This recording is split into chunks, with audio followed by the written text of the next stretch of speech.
آیت نمبر 134 الذین وہ لوگ ینفقون جو خرچ کرتے رہتے ہیں۔ خرچ کرنے کے عمل کو یہاں پہ مضارع کے صیغے کے ساتھ بیان کیا گیا ہے کہ مسلسل اپنی زندگی میں وہ یہ عمل کرتے رہتے ہیں۔ پھر فرمایا کہ فی سرائی، سرا کا لفظ جو ہے یہ سر سے ہے۔ سر جو ہے وہ خوشی کو کہا جاتا ہے، آسانی کو کہا جاتا ہے۔ ہماری اردو زبان میں سرور کا لفظ بھی بولا جاتا ہے۔ تو گویا کہ دو کنڈیشن بیان کی گئی ہیں۔ پہلی کنڈیشن کیا ہے کہ جو کہ خوشی کے وقت میں اور آسانی کے حالات میں مسلسل خرچ کرتے رہتے ہیں۔ پھر فرمایا کہ وزرائی، ذرا کا لفظ جو ہے وہ زر سے ہے۔ زر کا ایک معنی بیان کیا جاتا ہے کہ جنگی حالات جو ہوتے ہیں، جو کہ مشکل ترین حالات ہوتے ہیں، ان کو بھی کہا جاتا ہے، یا جنگ کے فوراً بعد جو حالات ہوتے ہیں کسی قوم کے لیے، وہ بھی زر کہلاتے ہیں۔ اور زر کا ایک معنی بیان کیا جاتا ہے کہ وہ چیز جو آپ کو اندر سے کمزور کر دیتی ہے۔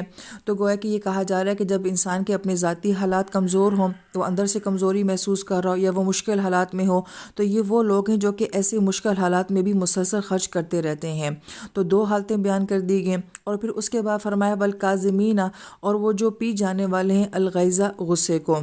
آیت میں کاظمین کا لفظ جو ہے یہ قزم سے ہے۔ قزم کا مطلب ہوتا ہے پانی کے گھونٹ کو آہستہ آہستہ حلق سے نیچے اتارنا، اور کھانا نگلنے کو بھی قزم کہا جاتا ہے۔ اور پانی سے بھرا ہوا مشکیزہ جس کا آگے سے منہ بند ہوتا ہے مگر وہ اندر سے پورا بھرا ہوا ہوتا ہے، اس کو بھی جو ہے وہ کاظم کہا جاتا ہے۔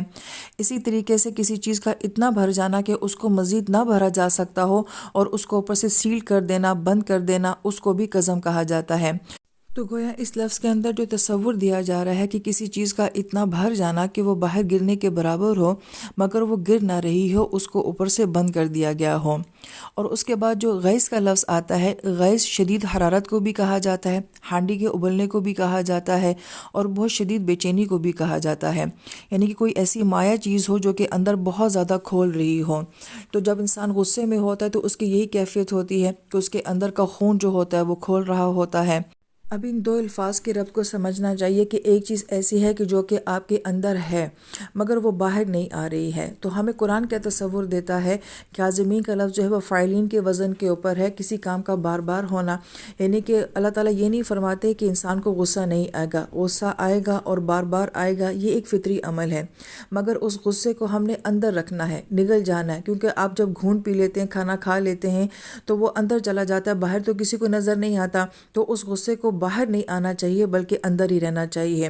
لہٰذا اس آیت مبارکہ کی تفسیر کو بہت ڈیٹیل کے ساتھ سمجھنا چاہیے کہ اللہ تعالیٰ ہمیں یہاں پہ اپنے جذبے کو کیسے ڈیل کرنے کی ایک ترغیب دے رہے ہیں کہ غصہ ایسا ہے کہ جو آئے گا، اور لیکن صرف اس کو ڈیل کیسے کرنا ہے وہ اس آیت مبارکہ میں خوبصورت انداز کے ساتھ ہمیں سمجھا دیا گیا ہے۔ اور پھر فرمایا کہ والعافین عن الناس، اور وہ جو کہ لوگوں سے درگزر کرتے ہیں۔ عافین کا لفظ جو ہے یہ عف سے ہے۔ عف کا ایک معنی یہ بیان کیا جاتا ہے کہ عربی زبان میں عفت الارض کا لفظ آتا ہے کہ ایسی زمین جس کی کوئی دیکھ بھال کرنے والا نہ ہو، تراش خراش کرنے والا نہ ہو، تو اس میں اتنا زیادہ گھاس اگ جائے کہ وہ پوری زمین کو اپنے اندر ڈھانپ لے۔ پھر عفت الریح کا لفظ آتا ہے کہ ہم جب صحرا میں چلتے ہیں تو ہمارے قدموں کے نشان ریت کے اوپر آ جاتے ہیں، لیکن جب ہوا چلتی ہے تو وہ قدموں کے سارے نشان کو مٹا دیتی ہے، وہاں پہ کوئی نشان باقی نہیں رہتا ہے۔ اور تیسرا معنی بیان کیا جاتا ہے کہ ایسا اونٹ جس کے جسم پہ بال بہت زیادہ ہو جاتے ہیں اور ان بالوں نے اس کے پورے جسم کو کور کر لیا ہوتا ہے۔ لہٰذا کسی چیز کو چھپانے کا ایک ایسا انداز کہ آپ ایک کشن کو ایک کمبل کے اندر چھپا لیتے ہیں، اس کے اوپر ایک اور کمبل ڈال لیتے ہیں، اس کے اوپر ایک اور کمبل ڈال لیتے ہیں، کسی کو احساس بھی نہیں ہوتا کہ اس کے نیچے جو ہے وہ کوئی کشن ہے۔ تو کسی چیز کو اس طریقے سے چھپا لینا کہ اس کا نام و نشان جو ہے وہ باقی نہ رہے۔ غور طرف الفاظ ہیں کہ اللہ تعالیٰ فرما رہے ہیں کہ یہ وہ لوگ ہیں جو کہ لوگوں کو اس طرح سے معاف کر دیتے ہیں کہ ان کے دل میں کسی قسم کا کوئی نشان جو ہے وہ باقی، یعنی کہ ناراضگی کا، دکھ کا اور غصے کا باقی نہیں رہتا ہے۔ 3 اعمال اس آیت مبارکہ میں بیان کیے گئے ہیں، تو غور کرنے والوں کے لیے یہاں پہ غور کا مقام ہے کہ ان تینوں اعمال کا آپس میں بڑا گہرا ربط ہے کہ جو مسلسل خرچ کرنے والے ہوتے ہیں تو سخی بندہ جو ہوتا ہے اس کے دل میں لوگوں کا غصہ زیادہ نہیں ہوتا ہے، اور ظاہر بات ہے اس کے دل میں لوگوں کی ہمدردی محبت ہوتی ہے، تبھی وہ خرچ کرے گا، تو اس سے اس کے دل میں لوگوں کو معاف کرنے کا جذبہ بھی جو ہے وہ زیادہ ہوگا۔ گویا کہ ان تینوں اعمال کا آپس میں بڑا گہرا ربط ہے۔ اور پھر اس کے بعد اللہ تعالیٰ فرماتے ہیں واللہ یحب المحسنین، کہ اللہ تعالیٰ احسان کرنے والوں سے محبت کرتے ہیں۔ یعنی کہ جو یہ 3 اعمال اپنے اندر لے کر آ جائے گا تو وہ گویا کہ محسنین کے مقام تک پہنچ جائے گا۔ اور پھر ہم یہ دیکھتے ہیں کہ یہاں پہ اللہ تعالیٰ نے ہمیں کوئی جنت نہیں سنائی ہے، کوئی اور اجر نہیں بیان کیا ہے، بلکہ یہاں اللہ تعالیٰ نے اپنی محبت کو بیان کیا ہے کہ ان اعمال کرنے والوں کو اللہ تعالیٰ اپنی محبت سے نواز دیتے ہیں۔